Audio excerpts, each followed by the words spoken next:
Hello everybody and welcome back to another exciting edition of Chromatographic, the show in which I, Matt, the Game Boy, will take you through the highs and lows of the Game Boy Color library, one cart at a time. This week we're going to finally start wrapping up MayForward with Wendy Every Which Way. 2001 was certainly a landmark year in the world of video games. It saw Sega exit the console market and Microsoft enter it. The release of huge games like Grand Theft Auto 3, Final Fantasy X and Metal Gear Solid 2 on the PlayStation 2, as well as the release of first iterations of franchises that would eventually go on to become household names like Animal Crossing and Halo. For those in love with handhelds, 2001 is notable for being the launch of the Game Boy Advance, the last console in the Game Boy lineage that ushered in an era that promised Super Nintendo quality games in the palm of your hand. It was a glorious time, well, if you could see the screen at least. In a year that would define gaming, it would have been super easy for WayForward's Pocket team to fall into despair. Shantae was finished and given to Capcom, who would serve as the game's distributor. It just wasn't on store shelves. But still, they soldiered on, releasing the last of their Game Boy Color games in Wendy Every Which Way.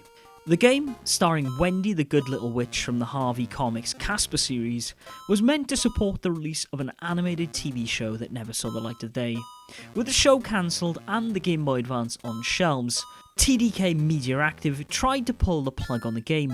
However, this is where things get interesting. Because WayForward had already developed Game Boy Advance detection into Shantae, they convinced TDK to allow them to include the same technique in Wendy, providing a reason for gamers on the new system to still give a Game Boy Color game the time of day.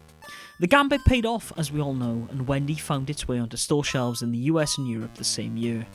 Playing as the Good Witch, the player must recollect a set of magical stones she unwittingly released from a chest in her auntie's attic, as these stones have not only upset the rules of gravity, but have brought a spooky castle down from the sky.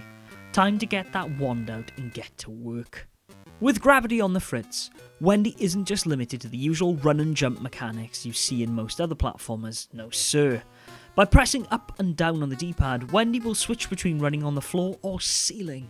Yes folks, for you hardcore NES fans out there, Wendy Every Which Way is essentially a portable Metal Storm, only instead of mechs, it's magic. While Metal Storm is a game known for its difficulty, Wendy is a kid's game, so don't let the mechanics get you flustered. Not even the hard mode of Wendy offers anywhere near the level of challenge as Metal Storm, and I for one am kind of glad about that. Traversing through the game's 12 stages, the player simply has to reach the end of a maze-like level and locate the magical stone there. Like a certain game with mechs, Wendy too has a ranged weapon in the form of a wand to dispatch enemies that you can upgrade the range and rate of fire of by collecting stars dotted around the level that also act as the player's health bar. While all enemies do go down from a blast of this wand regardless of power-up level, there are some pretty interesting mechanics at play with some of them that are worth mentioning. There's a pig with a shield that needs to be flipped with gravity in order to stun them, as well as a little mage-like creature who flipping gravity will cause them to enrage and move a lot quicker than Wendy, which can cause some sticky situations in tight spaces. You also have your fair share of ride-on platforms and spike blocks that rise and fall with a flick of the D-pad, as well as in some later levels, invincible light bulbs that turn gravity on and off at their whim, making you time your jumps in order to progress. Between stages, there are bonus levels that see Wendy flying on a broom in vertically scrolling shooter segments. They're straightforward but enjoyable.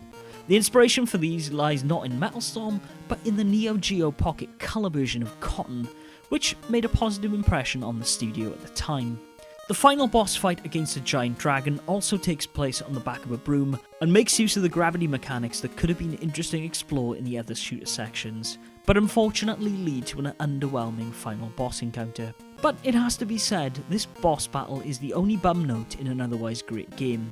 It goes without saying that the gameplay is tight, and the beautiful sprite work is on par with the rest of WayForward's Game Boy output, with vivid animation that oozes that signature Bozon character style.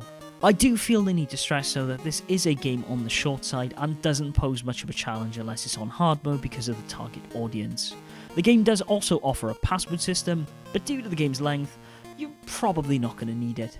The advanced world does offer the player 3 extra levels that really prove how tight the gameplay is, and shows glimpses of where the game could have gone if it was expanded upon with a sequel or more levels. Fortunately, while this game is at the higher end of the Game Boy Color library price scale, the cart doesn't demand the same prices as Shantae, Metal Storm, or Cotton for that matter. So grab this great little platformer while you can. It might be easy and it might be short, but what's there puts it amongst the best games on the system. So be sure to give it a go if you want your expectations of what a Game Boy platformer can be turned upside down. And that brings us to the end of another Chromatographic, ladies and gentlemen. I hope you've enjoyed.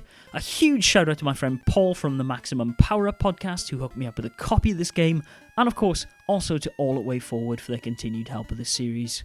Until next week, Game Boys and Girls, where I'll be back with another episode of MayForward, be sure to game on.